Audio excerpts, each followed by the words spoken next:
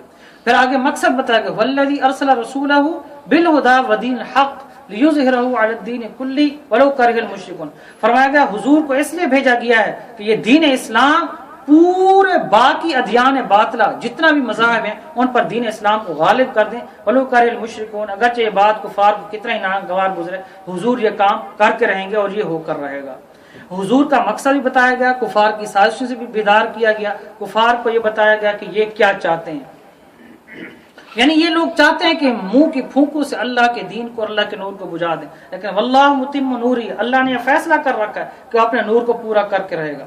نور تو اللہ کا پورا ہوگا، لیکن اس میں میری اور آپ کی کتنی قربانی ہے، میں نے اور آپ نے کتنا ساتھ دیا ہے، میں نے اور آپ نے کتنی سٹرگل کی ہے، میں نے اور آپ نے کتنا کوشش اور جد و جہد کی ہے، یہ اصل پیغام ہے میرے اور آپ کے لیے۔ اس کے بعد سورۃ الجمعہ ہے، جمعہ کے اندر جمعہ کی فضیلت بتائی گئی ہے، جمعہ کی فضیلت، جمعہ کا خطبہ، مسلمانوں کے لیے جمعہ سب سے معتبر دن، بلکہ اس کو عید کا دن بھی کہا گیا، اور اس کے اندر 4 فرض کو، ظہر کے 4 فرض کو 2 فرض بنا دیا گیا، اور قرات ظہر کی بنا دی گئی، خطبہ رکھ دیا گیا اس کے اندر، اور یہ کہا گیا کہ یہودیوں کے لیے ہفتے کا دن ہے، عیسائیوں کے لیے اتوار کا دن ہے، لیکن مسلمانوں کے لیے اگر کوئی وہ تعطیل کریں گے تو وہ جمعہ کے دن کریں گے۔ لیکن آج ہماری ہر چیز یہودیت کے پیچھے، عیسائیت کے پیچھے، ہندوازم کے پیچھے چل رہی ہے، تو آج ہمارے اپنے ممالک میں بھی جمعہ کے دن چھٹی نہیں ہے۔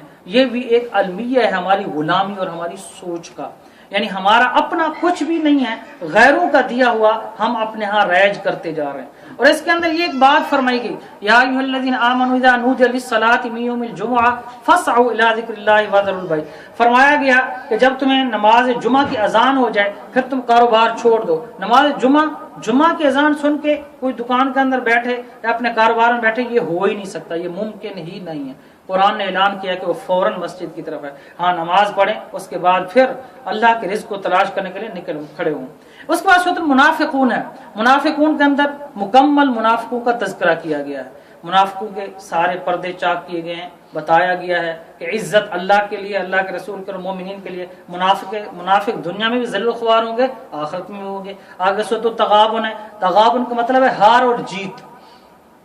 تو اس کے اندر بھی اللہ تعالیٰ نے اپنی حمد و ثنا بیان کی ہے، اور اہل جنت اور اہل جہنم کا تذکرہ کیا، اور اس میں ایک بات یہ بھی فرمائی گئی کہ اللہ اور اس کے رسول کی اطاعت کرو، جیسے انحراف کرے گا وہ دنیا میں بھی خسارے میں رہے گا، آخرت میں بھی خسارے میں رہے گا۔ اور ساتھ یہ بھی بتایا گیا انما اموالکم اولادکم فتنہ، یہ آیت سورۃ التغابن کے اندر آئی ہے کہ یہ جو مال اور اولاد ہیں یہ اللہ نے تمہارے لیے آزمائش کے طور پر بنائے ہیں کہ یہ چیزیں تمہیں دین سے دور نہ کر دیں۔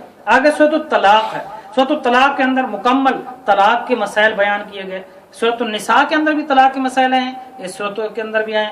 آج ہمارے مسلمانوں کا مسئلہ، مسلمانوں معاشرے میں طلاق سب سے بڑا مسئلہ بن گیا ہے، اور اس کو انتہائی آسان کر دیا گیا ہے، اور نبی کریم صلی اللہ علیہ وسلم فرمایا اللہ کے ہاں حلال چیزوں میں سب سے ناپسند جو ہے وہ طلاق ہے۔ جب کسی عورت کو طلاق ہوتی ہے تو اللہ کا عرش ہل جاتا ہے، اللہ کا عرش ہل جاتا ہے۔ تو ہمارے ہاں یہ مرض بڑھتا جا رہا ہے طلاق کا، اللہ کو یہ پسند نہیں ہے، حضور کو یہ پسند نہیں ہے، قرآن کو یہ پسند نہیں ہے۔ اس لیے لوگوں کے اندر، عام معاشرے کے اندر، نوجوانوں میں، مسلم معاشرے میں اس سوچ کو اجاگر کرنے کی ضرورت ہے کہ طلاق کوئی بہتر چیز نہیں ہے۔ ہمارے ہاں پورا جو سسٹم ہے پورا خراب ہو چکا ہے۔ ہمارے ہاں نکاح انتہائی مشکل کر دیا گیا ہے جو دین آسان کرتا ہے، زنا دین مشکل بناتا ہے، ہمارے ہاں زنا آسان کر دیا گیا، نکاح مشکل کر دیا گیا۔ لیکن نکاح کے نتیجے میں ہمارے ہاں ایسی خرافات آ گئی ہیں جس کے نتیجے میں طلاق ہوتی ہے، معاشرے بگڑتے ہیں، سوسائٹیاں بگڑتی ہیں۔ تو یہ ایک بہت بڑی لعنت ہے جو ہمارے معاشرے میں گھس چکی ہے، اس کا ادراک بہت ضروری ہے، اس کا علاج بہت ضروری ہے۔ اس کے بعد سورۃ التحریم ہے،